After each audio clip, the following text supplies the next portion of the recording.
Students,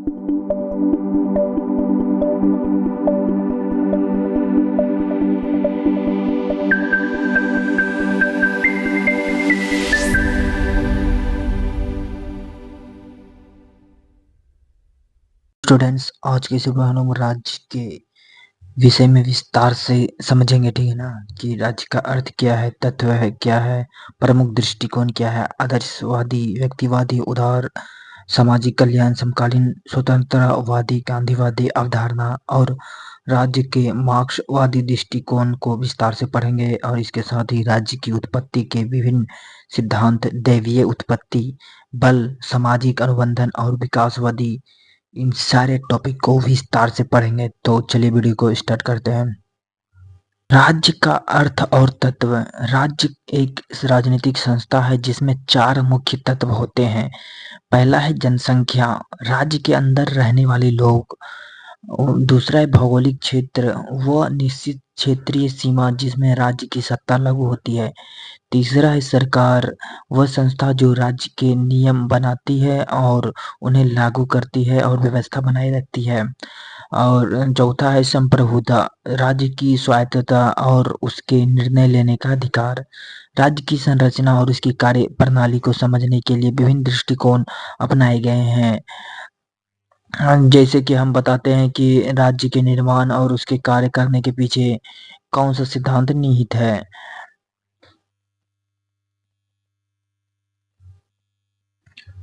दूसरा है राज्य का प्रमुख दृष्टिकोण। दूसरा टॉपिक है राज्य का प्रमुख दृष्टिकोण। इसमें से पहला दृष्टिकोण है आदर्शवादी दृष्टिकोण, आइडियलिस्टिक पर्सपेक्टिव।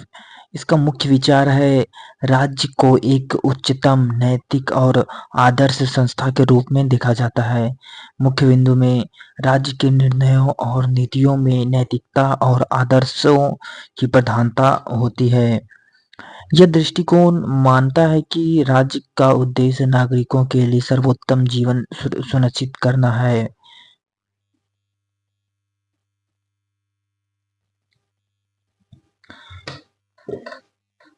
इसी का दूसरा पॉइंट है व्यक्तिवादी दृष्टिकोण। इसका मुख्य विचार है यह दृष्टिकोण राज्य को व्यक्तिगत स्वतंत्रता और व्यक्तिगत हितों की रक्षा करने का उपकरण मानता है। इसका मुख्य बिंदु है राज्य का उद्देश्य व्यक्तियों के अधिकारों और स्वतंत्रताओं का संरक्षण करना। यहाँ व्यक्ति को सबसे महत्वपूर्ण माना जाता है और राज्य का काम उसे सुरक्षित और समर्थ बनाना है।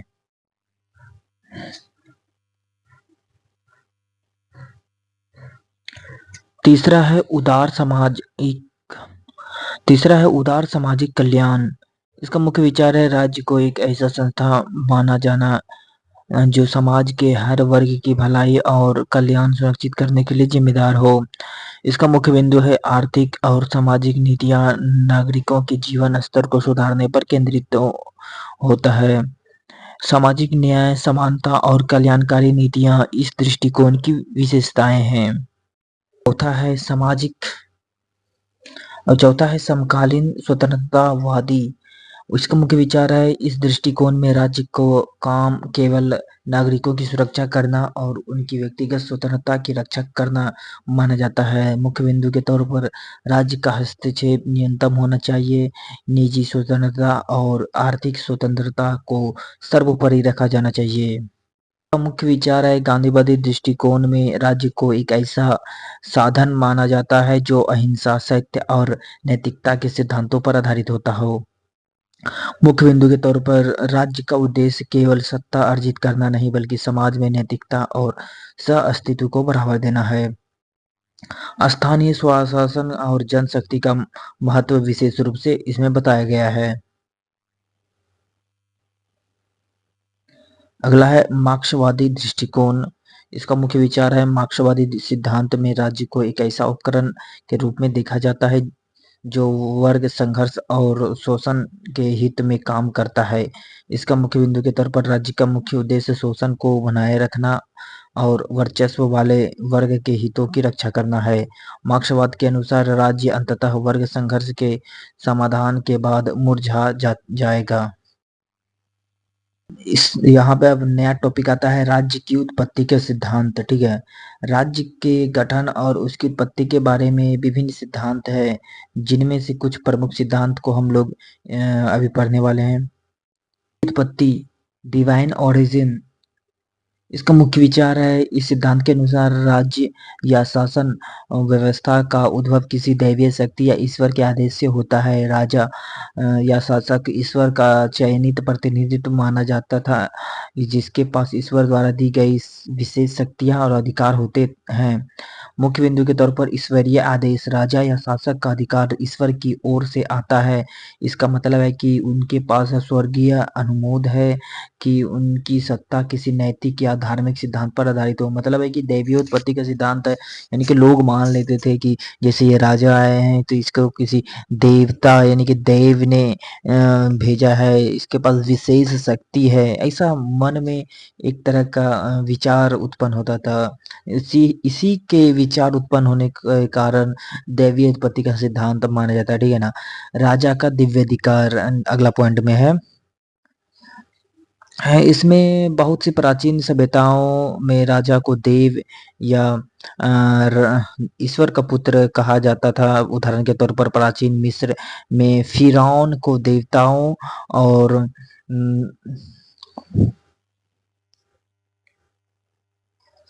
बहुत सी प्राचीन सभ्यताओं में राजा को देवराज या ईश्वर का पुत्र कहा जाता था। उदाहरण के तौर पर प्राचीन मिस्र में फिरौन को देवताओं का अवतार माना जाता था और उसके शासक का आध्यात्मिक महत्व था। धर्म और राज्य का एकीकरण, दैवीय सिद्धांत में राज्य और धर्म एक दूसरे के पूरक होते हैं। राज्य का कार्य ईश्वर के आदेशों का पालन कर समाज में व्यवस्था स्थापित करना होता है। और लास्ट में इस दैवीय उत्पत्ति का जो सिद्धांत है, इसका निष्कर्ष क्या निकलता है? इस सिद्धांत में माना जाता है कि राज्य का निर्माण किसी मानवीय प्रयास का परिणाम नहीं बल्कि ईश्वर की इच्छा या आदेश का परिणाम है। यह दृष्टिकोण प्राचीन काल में व्यापक रूप से अपनाया जाता था, जहां धार्मिक मान्यताएं और शासकीय सत्ता एक दूसरे के साथ गहराई से जुड़ी हुई थी। और अगला सिद्धांत है बल सिद्धांत। इसके अनुसार इसका जो मुख्य विचार है, इस सिद्धांत के अनुसार राज्य का उद्भव शक्ति के प्रयोग या बल से हुआ है। जो व्यक्ति या समूह शारीरिक या सैन्य या राजनीतिक बल का प्रदर्शन करते हैं, वे सत्ता में आते हैं और राज्य की स्थापना करते हैं। मुख्य बिंदु में जैसे कि शक्ति का प्रदर्शन, शासक या विजेता व्यक्ति अपने बल का प्रयोग करके लोगों को अपने अधीन कर लेता है। युद्ध, संघर्ष या विद्रोह के माध्यम से सत्ता प्राप्त की जाती है। सत्ता की वैधता अगला पॉइंट में है। बल सिद्धांत में माना जाता है कि सत्ता का अधिकार सबसे ज्यादा ताकतवर को ही मिलता है। विजयी हुए व्यक्ति या समूह अपनी सत्ता को कायम रखने के लिए बल का उपयोग करते हैं। उदाहरण के तौर पर प्राचीन युद्धों में विजयी सेनापतियों ने ऐसे नए राज्य की स्थापना की। ऐतिहासिक घटनाओं में कई बार एक व्यक्ति या समूह ने बल प्रयोग कर सत्ता हड़प ली है और नया शासन स्थापित किया। ऐसे बहुत सारे आपको हिस्ट्री में उदाहरण मिल जाएंगे।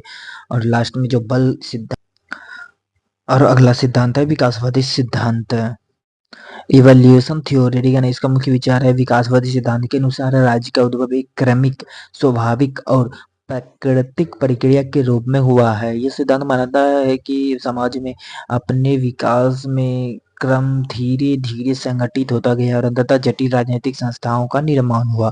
मुख्य बिंदुओं में क्रमिक विकास। क्रमिक विकास क्या है? यह सिद्धांत यह बताता है कि प्रारंभ में आदिम समाजों में कोई जटिल राजनीतिक व्यवस्था नहीं थी, यानी कि जब आदि मानव थे तो उस कोई राजनीतिक व्यवस्था वहां पे कुछ जटिल नहीं था।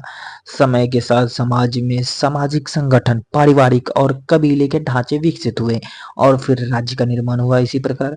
और अगला पॉइंट है सामाजिक संगठन, ठीक है।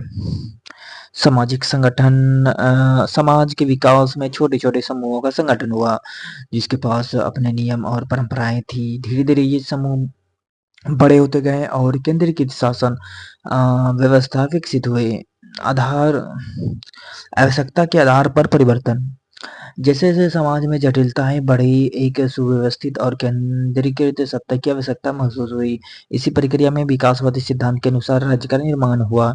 उदाहरण के तौर पर आदिम समुदायों से लेकर कृषि समाज और फिर औद्योगिक समाज तक के विकास को देख सकते हैं।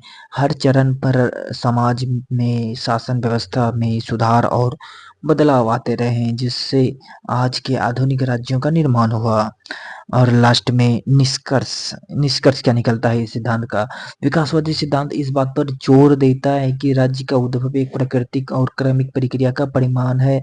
समाज के में समय के साथ हुए विकास, संगठन और परिवर्तन ने जटिल राजनीतिक संस्थाओं यानी राज्यों के निर्माण में महत्वपूर्ण भूमिका निभाई है।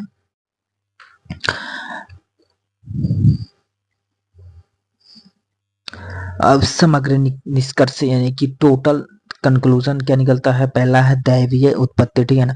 दैवीय उत्पत्ति में राज्य को ईश्वर द्वारा निर्धारित और शासक को दिव्य अधिकार दिया जाता है। और दूसरा पॉइंट है बल सिद्धांत। बल सिद्धांत के अनुसार राज्य का निर्माण ताकत और संघर्ष के परिणाम स्वरूप हुआ है। और अगला पॉइंट है सामाजिक अनुबंधन। सामाजिक अनुबंधन सिद्धांत में नागरिकों के आपसी समझौते से राज्य का उद्भव होता है, जहाँ सुरक्षा और सुव्यवस्था के लिए कुछ अधिकारों का त्याग किया जाता है। अगला पॉइंट है विकासवादी सिद्धांत। विकासवादी सिद्धांत यह बताता है कि राज्य समाज के स्वाभाविक विकास का परिणाम है, जो क्रमिक और प्राकृतिक प्रक्रियाओं से निर्मित होता है। इन सारी सिद्धांतों से हम यह समझने में मदद मिलता है कि विभिन्न ऐतिहासिक, सामाजिक और दार्शनिक दृष्टिकोण के आधार पर राज्य का निर्माण कैसे हुआ है। यदि आपको यदि आपको ये वीडियो समझ में आया हो तो वीडियो को लाइक करें, ठीक है ना?